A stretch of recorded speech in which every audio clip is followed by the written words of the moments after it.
Alrighty, in the name of God, the gracious, the merciful, we give him praise and thanks for his mercy and his goodness to the human family.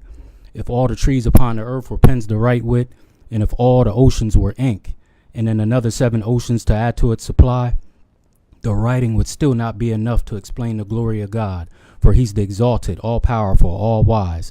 We confide in no other in our time of need, and we praise no other in our good fortune. This is Brother Sharif with the Hour of Power. Go to Hour of Power, Sharif Hamid on YouTube. Subscribe and share the channel so we can continue to lift the mind, body, and soul of our people. Before I introduce our 2 wonderful guests tonight, just a few short community announcements. Saturday, September the 15th at Kiwanis Lake Park, our good brother Chuck Raw will have his community event. That starts at 2 p.m. to 8 p.m. at Kiwanis Lake Park. They'll have events there for the youth, jump houses, vendors, good food, entertainment. So that's this Saturday, September the 15th at Kiwanis Lake Park. Also, if you're in the Red Line area, they're having an event there. I forgot to get the exact address, but anyone who wants it, just inbox me. We had Chad Murrow's mother on our show a couple weeks ago. Chad Murrow was the young man who risked his life. He lost his life protecting a black man against a racist terrorist in the bar. He lost his life. So they're going to remember him at, I think it's Roth's Park there this Saturday, September the 15th. So it's a lot of positive things going on. September 23rd at Penn Park, they're going to have the Pan-African Market. September the 23rd, Sunday at 11 o'clock at Penn Park, right in the city, they're going to have the Pan-African Market. I'll actually be speaking at that event. So brothers, get from in front of that TV with the NFL and come on down and do something to lift the mind, body, and soul of your people. So that's 11 to 6, Sunday, September 23rd. Saturday, August the 13th, 2018, at 306 East King Street. The building is called Closet to Career.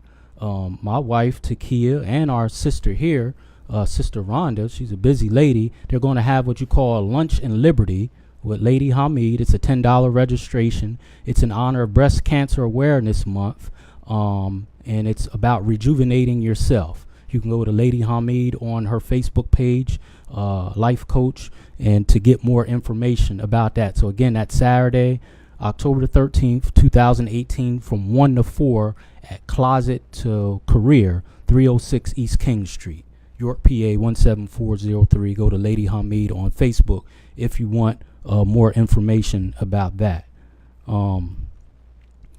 Earlier, before we get started, my good brother Kyle inboxed me some disturbing news that's been on all over the news about a brother who was murdered in Dallas, supposedly minding his business, and this female police officer says that she mistaken his apartment for her own apartment, so she assumed that a burglar was in her apartment, and she shot and killed him. Brother Kyle wanted me to mention it. I promised him I would. Not enough time to really go into it. I really don't have all the facts. All I can say is, here we go again. Here we go again. You mistaken. You get off of work. You still have your badge on, and you don't know the door number to your apartment. You don't know what the furniture looks like in your apartment, but you have the wherewithal to pull out a gun and shoot this brother who's only 26 years old. I'm not going to say much more other than I'm going to just be myself, than that she will get off. I know someone to say, well, that's not a optimistic view, but if you can kill a child walking to the store, just going to get some iced tea, no weapon, not bothering anyone, and the police tell you, leave him alone, we got this. You stalk him, he probably gave you the business, then you pull out your weapon and discharge it and kill a child. and you get off with 8 of the 12 jurors who are women that got children like him, and they didn't see it in their heart to give him 1 day in jail, and it took you 47 days to arrest him. What's this? What's this? And it's a such thing called mens rea, because my undergrad is in criminal justice. Mens rea means guilty only if the mind is guilty. A tactic that black people need to learn about, because what that means is if you don't have the intent to do something, you can get off. Mens rea is a Latin term meaning guilty only if the mind is guilty. So a quick example, then we'll get into it. If I wake up in the morning, I don't know Johnny. I wake up in the morning, I mind my own business. I just happen to go to the bar and I get a couple drinks. I'm drunk and I drive and I run over Johnny and kill him. Even though that is manslaughter, if you got a crafty enough attorney that can push mens rea, MENSREA, they can say, well, Becky didn't intend to do that. She didn't wake up with the intent to kill Johnny. It was an accident. That wasn't in her heart. And they're already using this language with this case. She will get off. I guarantee it, unfortunately. Now, with no further ado, I have 2 special guests tonight. Sister Ronda, you want to introduce yourself?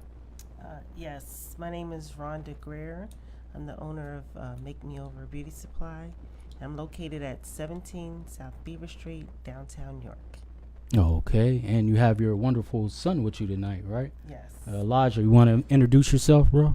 My name's Elijah Lowe, obviously Rhonda's son. I'm currently in school, personally, kind of working on a few projects around the city with a few other people. Shout out to people like Wayne, Tino, guys like that. Also shout out to Bria, Rare Fine. And yeah, just happy to be here along for the ride. Okay. And Miss Ronda, you want to tell us how you came up? Well, tell us what you were into before you got your wonderful business downtown right now. Tell us about that. I'm actually a licensed cosmetologist. I've been licensed for about 20 years now. I did take a break from doing that for some time to raise my family and just work a regular job. So the last job before I did this was at the U.S. Post Office. And I decided to step out and open a beauty supply store. I wanted to get back into, the hair business, but not just be a stylist only. I wanted to do something different. And I thought that, having a beauty supply store would be a good idea. I could kill 2 birds with 1 stone. And I think we had talked before. What were you at any particular hair salon before you got into the hair product store? Not right before. I was working at Anointed Touch, but I left there back in 2003, I believe it was. Oh, that long ago. It was a long time ago, yes. But I took a break from doing hair because it's time consuming. I had small children still to raise, so I just took a break. Oh, okay. And I think you had mentioned it before. What gave you the what steps did you have to take to get the the hair product store, because it's, other than the others, it's not many of us doing that. Did you know of anyone doing that? That was African American before you? Did you communicate with them, or? I didn't communicate with any. The only one that was still open and running was Laverne's. Laverne's, okay. She moved. She's not in the city anymore. She's in Dallas town. Yeah. But no, I never communicated with her. Actually, I didn't even realize. I knew she was a stylist in New York, but I didn't know she had a beauty supply store incorporated in her salon. So I didn't even know that. Right. I just thought that it would be a great idea to do, I guess, the same concept that she had. Did you seek guidance from anyone in particular? I remember you said you had some connections with people in Atlanta. Yes, I reached out to the Beauty Supply Institute. I actually went to a conference of theirs in California. You went to California? I went to California. Wow. Yeah. Okay. It was just for the weekend. I Mhm. think that was back in 2015, maybe. And from there, I just started moving forward with the process of trying to get a store open. Mm-hmm. I'm looking for a place and, going through the loan process and everything, signing lease. It's been it's taken me some time, I bet. before I got to where I'm at. So. Mm-hmm. All right. Yeah. Takia said hello. Oh, Tara said hello. Yeah. Oh yeah, hello. Yeah.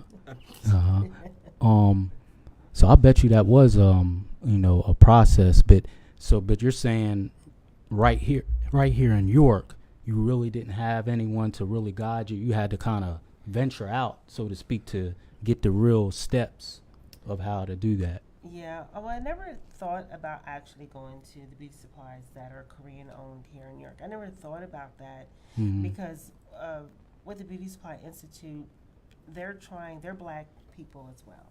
So they're trying to take the industry, well, I don't even want to say back because we never had it. Just kind of, repurpose it for the people that actually buy the products. Yeah, pretty much. And you still have to deal with, the Korean. Yeah, I wanna really talk about that because them bombs that you were dropping when I talked to you before, I mean, I was totally caught off guard by that. It's still not registering. I'm not surprised, but Elijah, was you around when your mom started the process? You're a pretty smart young man. When we did that interview a couple months ago, I'm a little mad at you, man. You didn't even tell me this beautiful lady was your mom, man. Like, how? Man, that's You probably I'm gonna give you a break because I've been gone for so long, and you probably didn't make I didn't the put connection. two and two together. Yeah. But yeah, that was that interview that we did. That was kind of like around the time where I was kind of starting to figure out. I've always been conscious of my skin and what I represent in America. But I was around for the whole process before, during, and I'll be here. So for better or for worse, even though I moved out or not exactly hands-on right now, I have a few things we've been talking about, different ways to market, different promotions that we can do, different things that we can do to get back out into the community, not just for herself but also for things that I'm working on personally, just with the business mind. I think both my dad, who's obviously not here, hey Dad, and obviously my mom, who's sitting to the right of me, I thank them both for providing me with a good foundation to build off of. But now I think that I have those things in tow, things that I can take and work with or use to get to the next level of, or the next chapter of life, and not only help out my mom with her business, kind of using her as a guinea pig to see where I can fit in, but also trying to, because if you look around at cities like New York and LA, they've got Chinatown, they've got Muslim communities, which there's nothing wrong with that. I think if you look at every demographic, black people are the only people that don't unify under one umbrella. We've got people over here doing this. We've got people over here doing this. People literally live and die by, I live out east, so I don't like you because you live out west. Like, and if you sit and really think about that, it's a project. Like, it's literally just drop a bunch of people in one place, concentrate them, drop guns, drop, suggestive music, drop guns, violence, drugs, anything that you can to effectively gentrify an entire group of people and then wipe them off the face of the planet. We don't have anything to stand behind. We don't have quintessentially a quote-unquote Africa town where everyone... Because we don't know... We don't know where to start because this information has been kept from us. Right. Not only we don't know where we came from, but this information has altogether been kept from us. How business works, how to manage your money, how to, you know what I mean? So things like this, I'm grateful for the fact that I grew up in a place where those things weren't kept hidden. My goal at least for York and maybe the world one day, is to just make that the norm. Mm-hmm. Like we're a tribe. We're one big tribe if you really like sit down and look at it. Like, so there's no reason why every major city that you go visit doesn't have, I don't know. I mean, I've never stepped foot in Chinatown. I don't know how it works there, but I know all the dollars that are spent there are recycled back into the community. Right. That doesn't happen with Black people. So They anyway, do they do that here too. The Asians, they stick together. Like Mm-hmm. for them, for a beauty supply store, what they'll do is say the three of us want to get a beauty supply store. Mm-hmm. So we'll bring our money together and we'll say, okay, Sharif, you open up yours first. Mm-hmm. Okay, then once you're up a year, we're still putting money in together. Okay, Rhonda, it's time for you to open up yours. Mm-hmm. And then we're still supporting. And then Mhm. he'll open up his. That's Mhm. how they do it here. That's why when you go, I don't know if you ever been in beauty supply stores, Mhm. they're kind of all related and connected, Mm. you know. Mm-hmm. And so when it's just me by myself, it's a lot more difficult. Right. that's why I mean, as far as the people that I know now, you know, whether it be people from Black Rose, which is a group that I work pretty closely with, or working with people like Wayne, who are just crazy promoters, crazy influencers. I want to bring them along with me when I figure this out. I've been reading nonstop, trying to figure out how to put it all together. And I don't want to say like I'm the only one that's doing that. I hope I'm not. But I feel like I've been given a unique opportunity to apply all those things and kind of come back to York with like, Mm-hmm. I don't know, I don't even know the word that I want to use. I just know that the next couple of years, The master plan. Sure. And what yeah. you were saying earlier is really significant because earlier today, I was talking with my spiritual mother, Sister Shahida. You know Sister Shahida? Abdul and Samia's mother? Oh, okay. Yeah. I don't know her, Uh-huh. but I know Samia and Abdul. Yeah, their mother, she's a wonderful lady.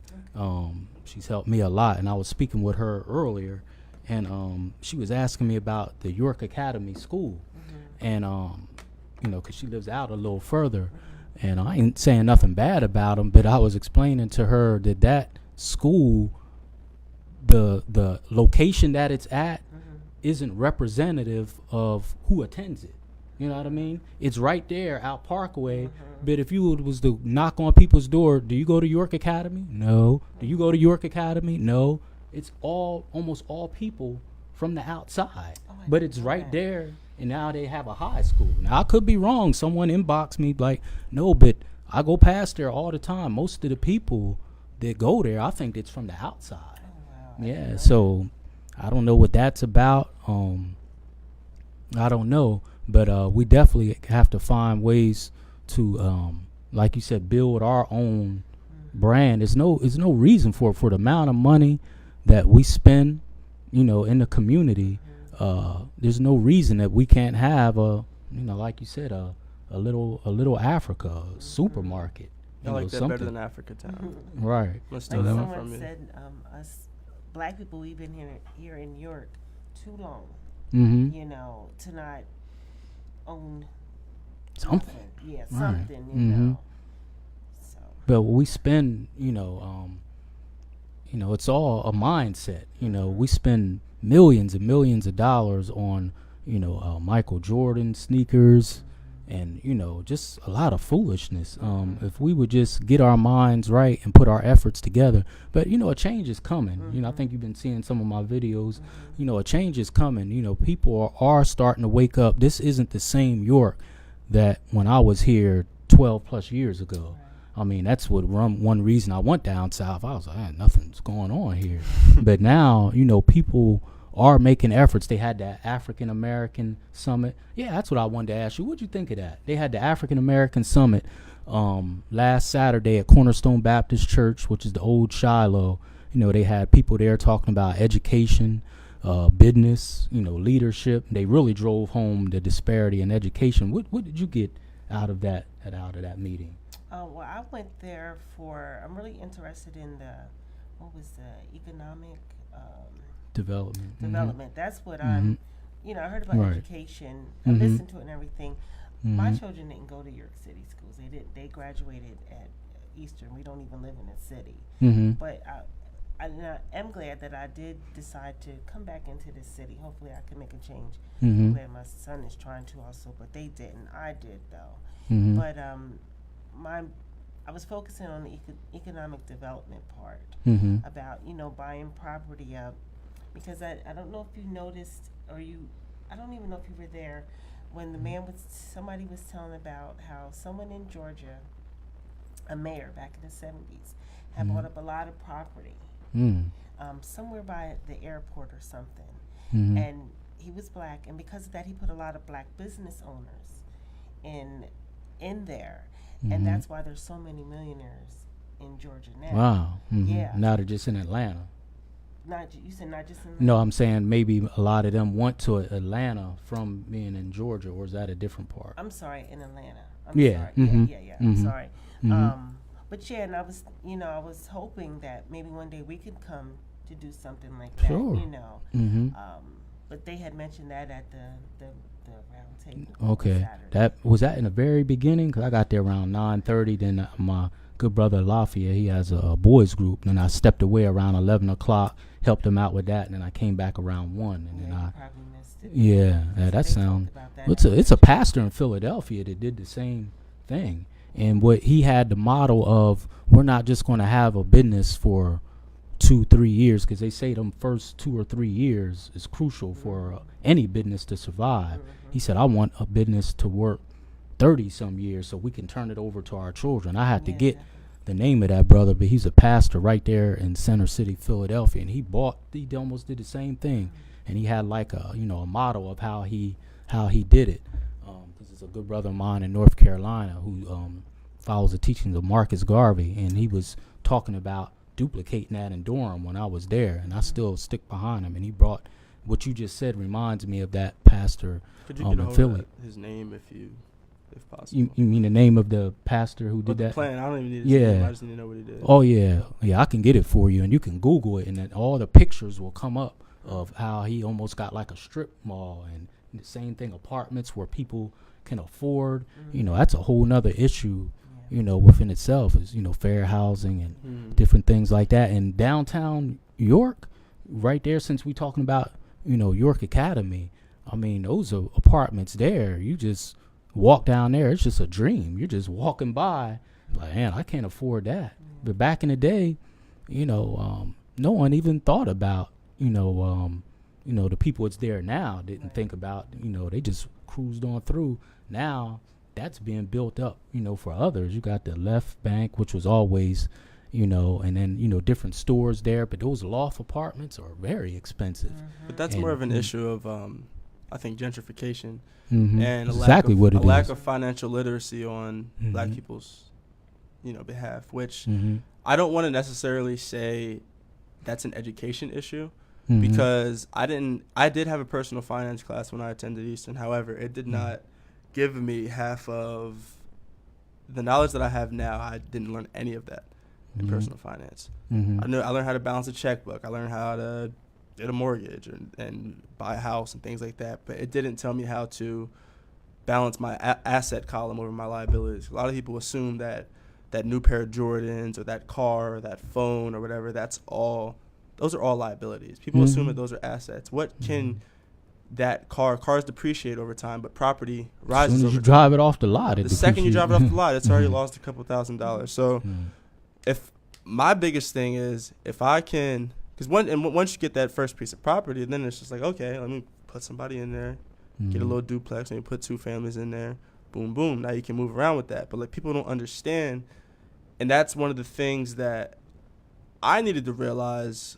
I've never been a really flashy person, so me saving money, I could be done with my money, but when I really wanted to get down and save it, and I did. I mean, I was able to pay off my car and move out within a year of moving back home from college by being somewhat choosy with what I spent it on. Now, there were times where I dipped, but I was always able to bounce back. But the thing is, I never spent it on. If you look at my closet, it's a lot of the same clothes, it's a lot of the same shoes, blah, blah, blah, blah, whatever it may be. But I know for a fact that when it does come for a time for me to have more, or when I get into a career or whatever it may be, I'll be able to look at, my finances and understand, like, okay, all of these things are liabilities. How can I get rid of these attorneys into assets and other things?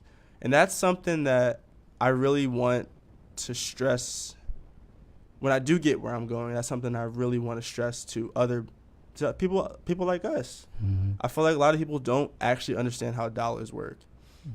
Yeah, with our people, though, what you said, what you stressed, which was very important. We had our good brother Dominic on a couple weeks ago, who's like a financial guru. We are real frivolous with our money, but that's the way it's marketed to us. If you look at marketing to black people, I don't have the exact percent, but I say at least 90% what is marketed and advertised to black people is entertainment. Vacations, clubs, beer, Jordans, liquor, alcohol, cigarettes, tobacco, vapes. It's all entertainment. And they're not on there saying, hey, buy a house, save your money. It's all entertainment, probably 90%. If you look on TV and what's directed towards us, and they'll get people that look like us, I had Ice Cube and Snoop Dogg and them with the St. Ides and all the malt liquor and all that, which we used to call crack water back in the day. Man, that stuff will knock your socks off. I'm talking from a little experience, but that was in my dark days.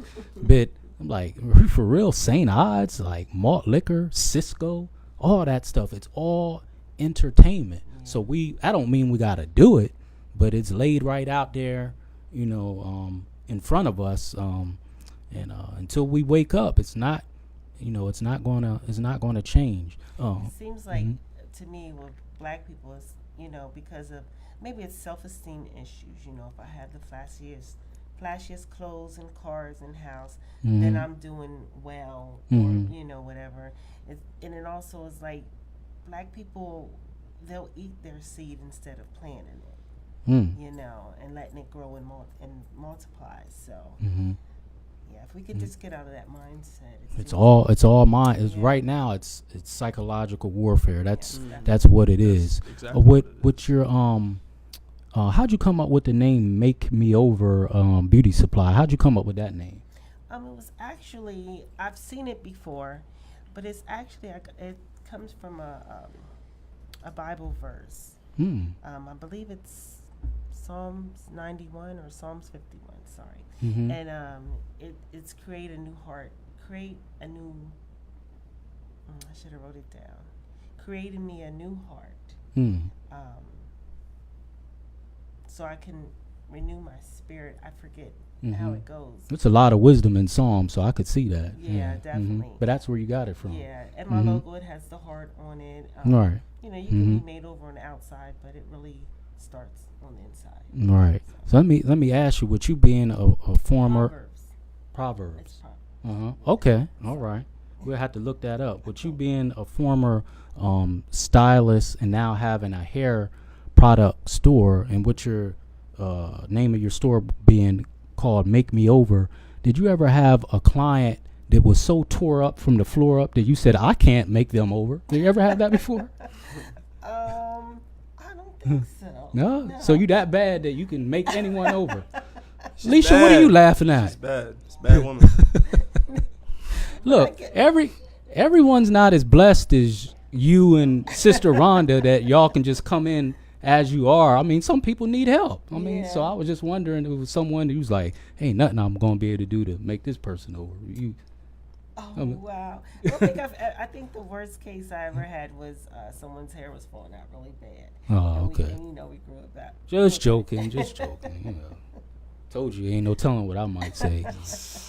Go to my YouTube channel. I'm really off the hook on there, but I know I'm on TV. So, but tell me, sister, about you was telling me about the distribution of hair. That's what just blew my mind.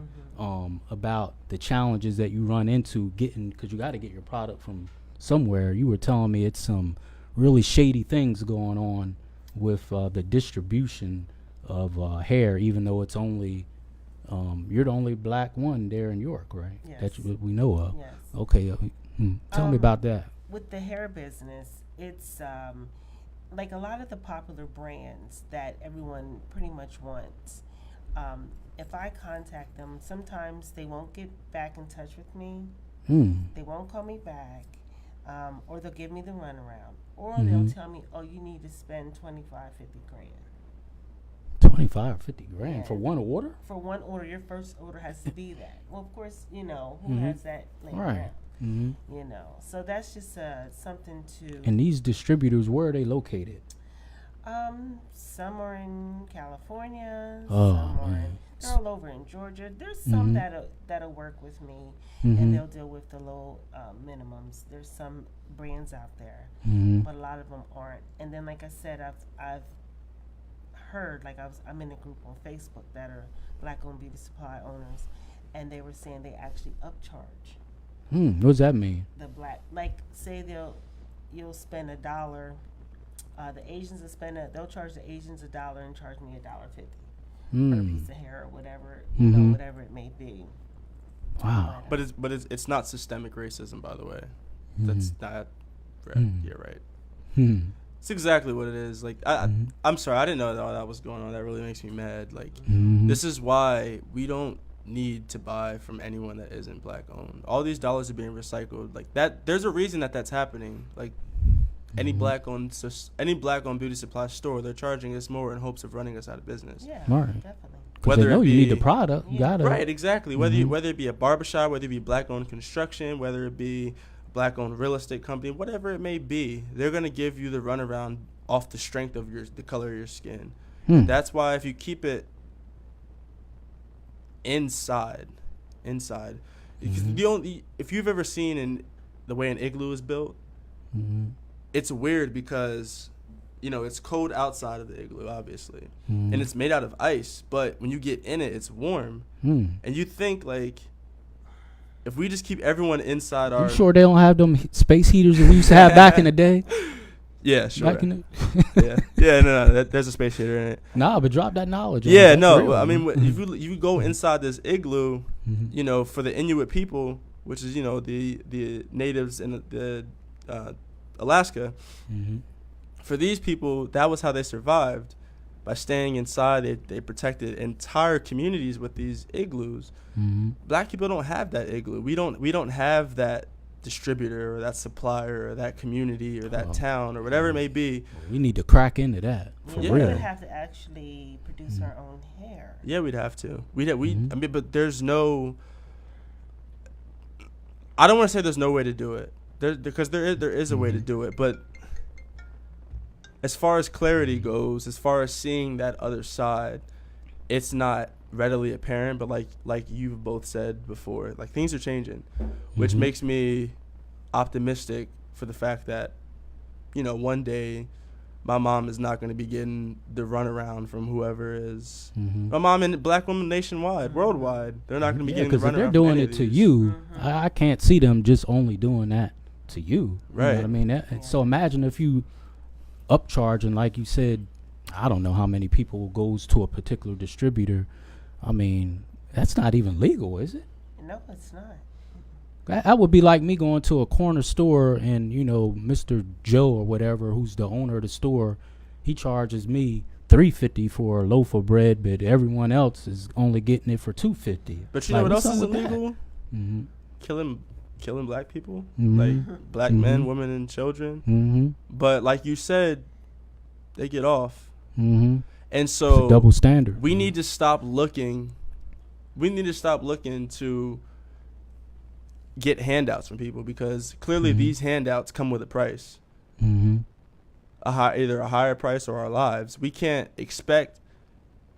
And I'm not saying that I'm not saying automatically that this is every other's character, but frankly, I mean, if you take a look around, like, you have to be very careful about who you let get on with you, because they could easily be giving you the runaround and smiling in your face and making you think that they're your friend. I can't tell you how many people I know like that from high school alone. High school alone. There were so many things that I did for that school. And sure, kids know who I am today, but like, I don't get it. I didn't get any awards. I didn't get any handouts, any plaques or anything. I just went to college. And like, I'm not mad about it. There's no reason to be bitter about it because I know what I did. I know what it set me up for. But And I like, think also, Elijah, reward comes from God and not man. yeah, I don't need any validation from anybody. But I know that as far as giving back to my community, all the things that I went through to get to this point, I know that the next chapter will be greater. It has to be. For black people in general, we've gone through too much, way too much. Turn back now. Yeah, exactly. And even with the struggles that I face every day, because it hasn't been easy. You know, I don't get a lot of support like I should, you know, because my prices may be a little bit more, like you even mentioned, because, well, I'm charged more too. You know, they're like, oh, just go somewhere else. There's got to be a sacrifice somewhere. Sister Alicia, can you cycle the call-in number? I forgot to mention that. If anyone wants to call in, join in the conversation dialogue, because it's a deep one, the call-in number is 717-846-5067. If you want to call in and make a comment or ask a question, that's the call-in number, and our dear sister will be cycling the number on the screen there. But what you had mentioned earlier, brother, about different, don't be shy about it, different, races really just almost being like a vulture, on black people. I'm sure y'all heard of my good brother Umar Johnson, right? Yeah, me and him are good friends, and he just texted me the other day and asked me about something. But when I was with him before, he had told me, he said, brother, it's a term, you're not going to be able to look it up on the internet or anything. He said, but it's the absolute truth. If anyone know him, he's a fireball. I've learned a lot from him, even though we're like the same age. He said it's a thing called global complicity. I said, what? He said global complicity.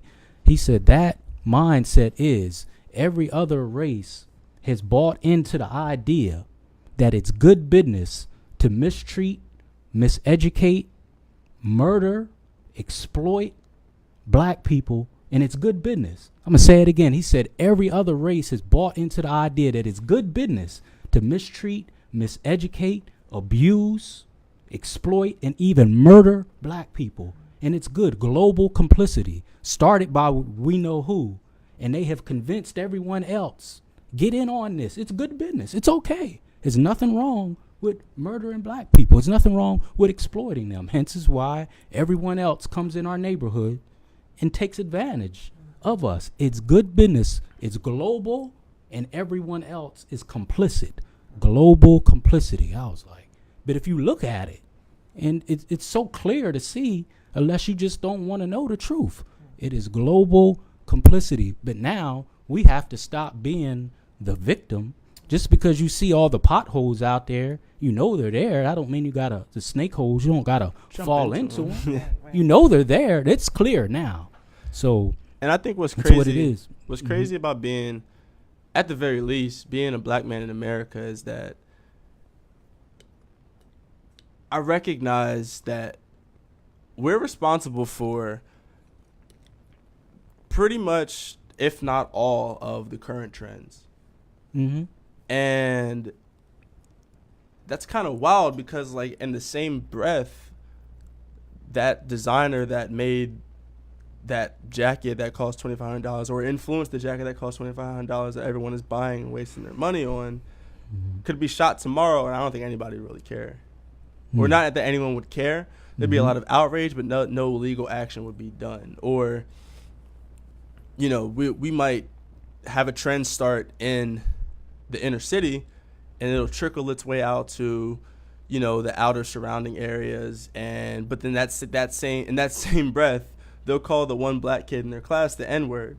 Well, they love our culture, but they don't love us. They love everything black except for people. Right. And it's just crazy. Like, it's really wild, the fact that, like, I've literally had people come up to me and say, like, I wish I was black. I was like, no, you don't. You couldn't walk a mile in my shoes. And I haven't endured half as much as some people out here. I couldn't imagine what it'd be like to be a black and a woman. Man. Well, Chris Rock had said that that's one thing no white person ever wants to be, Mm-hmm. is a black man. And like someone said, and Chris Rock is rich, you know. Like no white person would trade places with him. Right. Mm-hmm. And it's sad. And you were talking about you think you could get more support. Is there any like main hair supply store that you would consider your main competition right there in the city? Because I didn't really start paying attention to it until I met you. You know, now when I was in Durham, they had this big beauty. This place was like a huge warehouse. I mean, it almost looked like a miniature football field. That's how big it was. Yeah. And I remember seeing that because I didn't have no choice but to go there and get my clippers because I really couldn't get them anywhere else other than Walmart. But who's would you consider like your main competition in the city? Well, I would say probably all of them. Actually, when I first opened, somebody, I saw an Asian person walk by, and I know it was one of the store owners, but I don't know who's who and what's what. But it's walk by your store? Walk by my store. Oh yeah, in there's the people city, out. and they were looking in, and then I had someone call me with an Asian accent and ask me what time did I close. Okay. And I'm just like, wow, you know, they could at least got somebody, you know, without that didn't sound like them to ask me that. No one Asian ever came in. Right. And they're not. Yeah, but she just wanted to see what time I closed compared to them. And with me being the only one in there majority of all the time, and then I still have a daughter at home that's 15 years old, it's hard for me, and I still do hair, it's hard for me to do it all. So I can't be open 7 days a week. I can't be open, well, I'm open on Sundays, they're not. Right. What's your hours on Sunday? On Sundays, I change them. They're 10 to 3. Matter of fact, can you run down your hours for the listening audience? Yes. Yeah. I'm closed on Mondays. Tuesdays, I'm open from 10 to 4. Wednesdays, I'm open 10 to 4. Thursdays, I'm open 10 to 5. Fridays, I'm open 10 to 6. Saturdays, I'm open 10 to 5. And Sunday, I'm open 10 to 3. And you're the only hair product store in the city that's open on Sunday, right? Yes. I mean, come on, people. There is no excuse. I can't tell people what to do with their money and where to go. You earned it, you know, somehow. But there's no excuse for this. We all know sisters are into getting their hair did and all that stuff. You got to get it from somewhere. I mean, this sister has a hair product store, the only one. I just can't conceive what someone's excuse would be to go to these stores who are probably charging more. They don't like you, all right? They're charging this sister more. The distributors, they're all probably connected, you know, like you said. And we're not trying to paintbrush their mindset, but you know, like I said on my live the other night when I was talking about a different topic, and I ended out. They make it clear what they think of you. Like the beginning of the Menace to Society. Like, get your stuff and go. Just buy it and go. Yes. They don't even want to touch you, and it gets worse in the bigger cities. They got the plexiglass, and they slide the money through. They don't even want to touch you. Like, you know, Minister Farrakhan has told us, don't spend your money with people who don't like you. That isn't racist. It's not hating anyone. It's just common sense. They don't do. Would you think you'd be able to go to China and open a soul food restaurant? Absolutely not. Be sitting there by yourself with all them chicken wings and beef ribs. And the funny thing, I know, Alicia. I know you like chicken wings and beef ribs. I ain't mean to offend you over there. The funny thing about Farrakhan is at one point he was public enemy number one. Still is. She ain't my public enemy number one. Not ours, but we know. Like, you know what I mean? People know. But for a while, I was under the impression, because I didn't really know who he was, you know what I mean, until I really sat down and educated myself. And that's the thing that I want to drive home is like, yo, like, TV, black people is not going to save you. Pick up a book. Read something. Dig deeper. Like, you got to really go below the surface with these things because they're hiding it on purpose. They don't want us to know these things. So when I really found out who Farrakhan was, and I'm like, wait, why are rappers talking about they just met with Farrakhan and calling him sensei? I'm like, oh, shoot, like, this dude is actually dope. Like, he actually knows a thing or two about being black. Go figure. And because he knows a thing or two about being black, suddenly they pigeonholed this guy as, you know, a terrorist, or he was bad, he was banned from TV. And like, you gotta wonder why. It's like why like, they can't keep killing all of the leaders. So it's they the power of media. Malcolm talked about that. He said they'll make your friends seem like your enemies, and your enemies seem like your friends. That's what they do. But what the brother has told us to do, and you don't gotta agree with his theology, but he has been in the community for 60 plus years. Actually, today is the 65th anniversary of him and Mother Khadijah's wedding anniversary. 65 years, with the same woman. That is just unbelievable. But what he's asking us and trying to get us to do, it's age old. Marcus Garvey said, do for self. After that, Elijah Muhammad said, do for self. You don't got to believe in their theology. And that's another thing with black people. We're the only people that will throw all of us away. Meaning, if I find one little thing I don't like about you, away with you into the Atlantic Ocean. Where white people, they don't agree. They don't all have the same religion. But for the sake of dominance and control, by any means necessary, they'll put their religious beliefs aside, their theology aside, say, how can we get this done? Because they don't all believe the same. You got white people that are Baptists, Methodists, some of them are atheists. They got all kind of different, but for the sake of dominance and control, by any means necessary, they will put that aside. You think all Chinese people agree? Some of them are Buddhists. Some of them, follow Krishna. All kind of different beliefs. We are the only ones. They find one little thing and like away with you. Like you said, you from the south side, I'm from the north side. Away with you.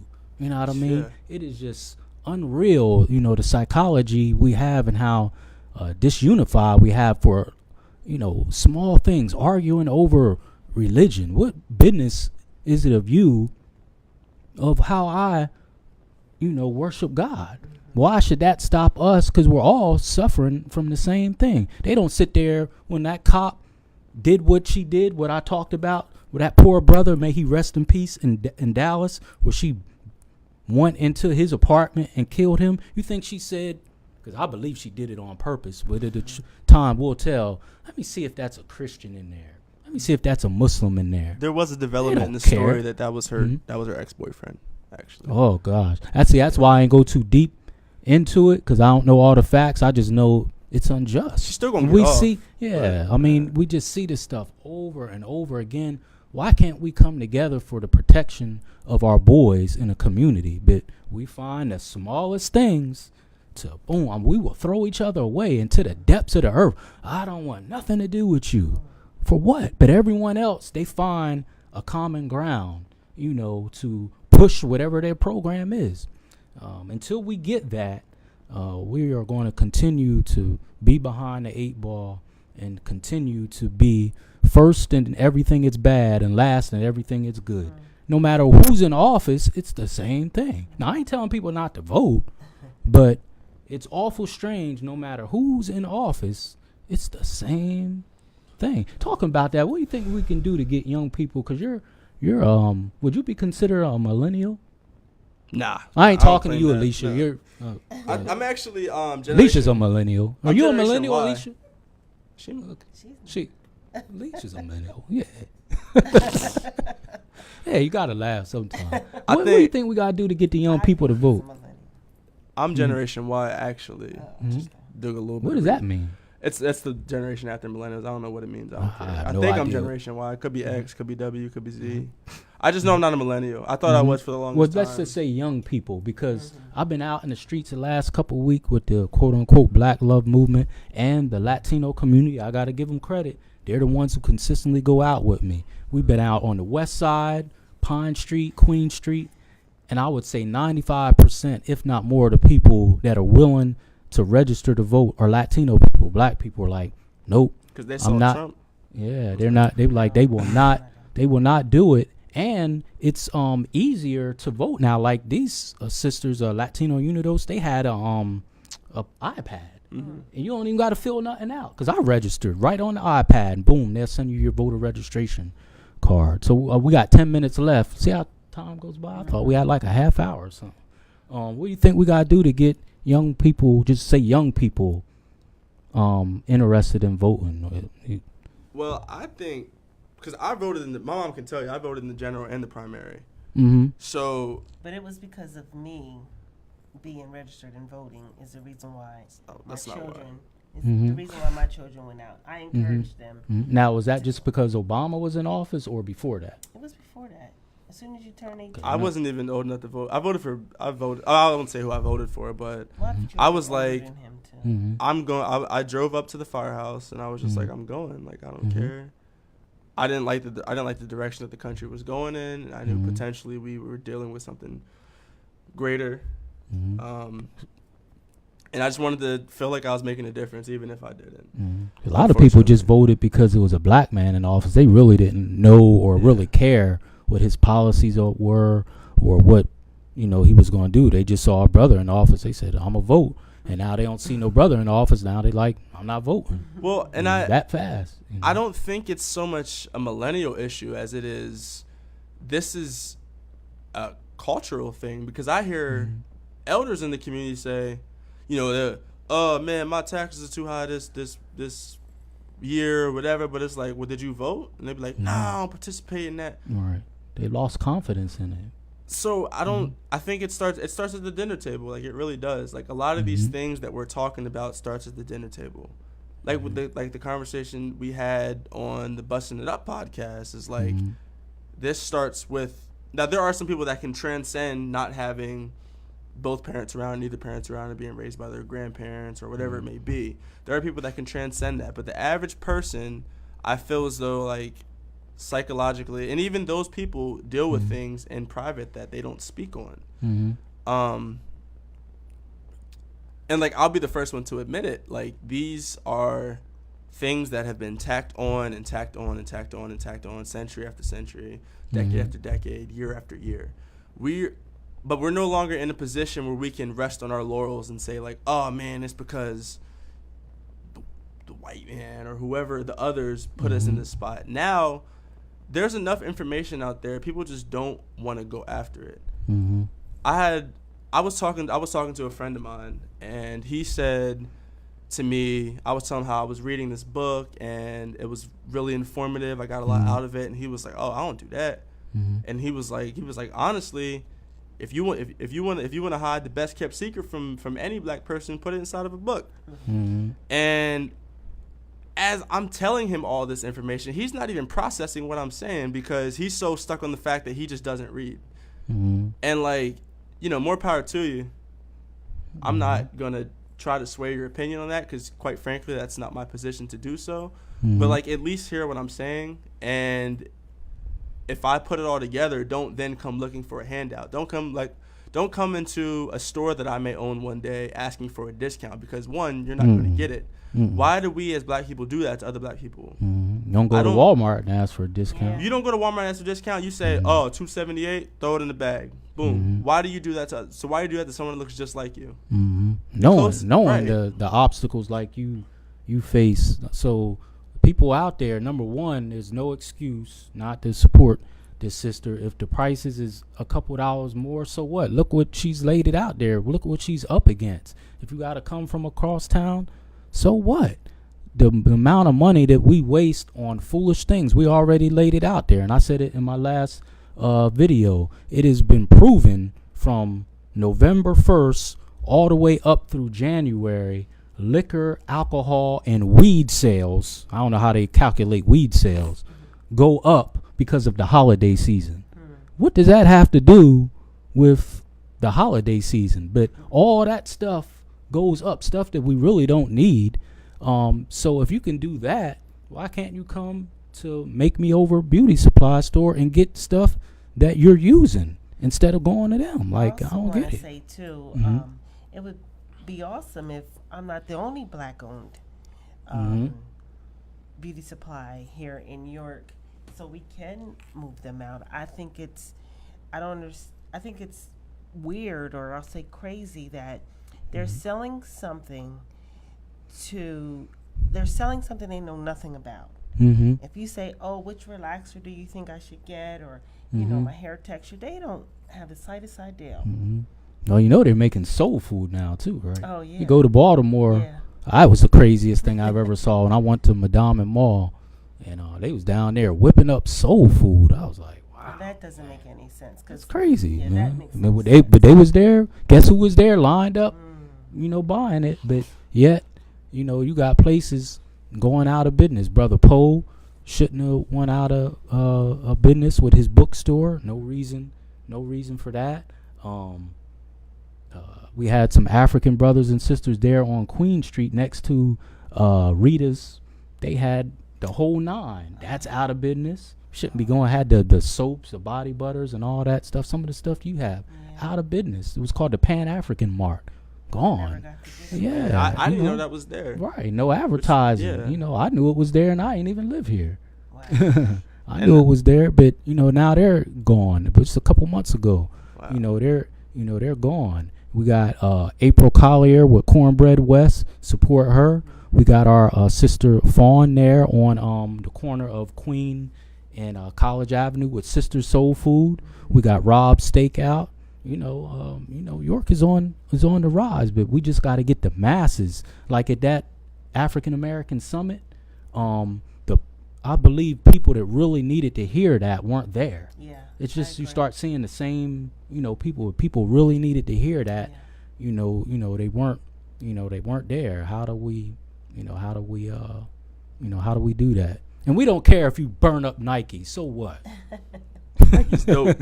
I got Nikes on right now. I'm not taking them off. Man, salute to Colin Kaepernick. I mean, he's made the ultimate, sacrifice. He put his money where his mouth is. I mean, some people, following suit. That brother, he should be on a football team right now. I did a whole talk about that. There's no reason. So we got 2 minutes left. Give out your hours and a quick rundown of what you offer in the store. We got like 2 minutes. Well, we sell hair and different name brands of hair. Oh yeah, different name brands that you would find, like in the other beauty supply stores.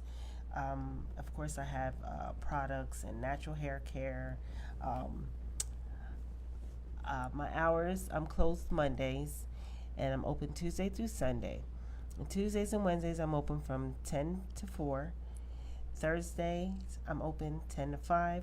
Fridays, 10 to 6. Saturday, 10 to 5. And I'm open Sunday, 10 to 3. The only hair product store open on Sunday. Yes.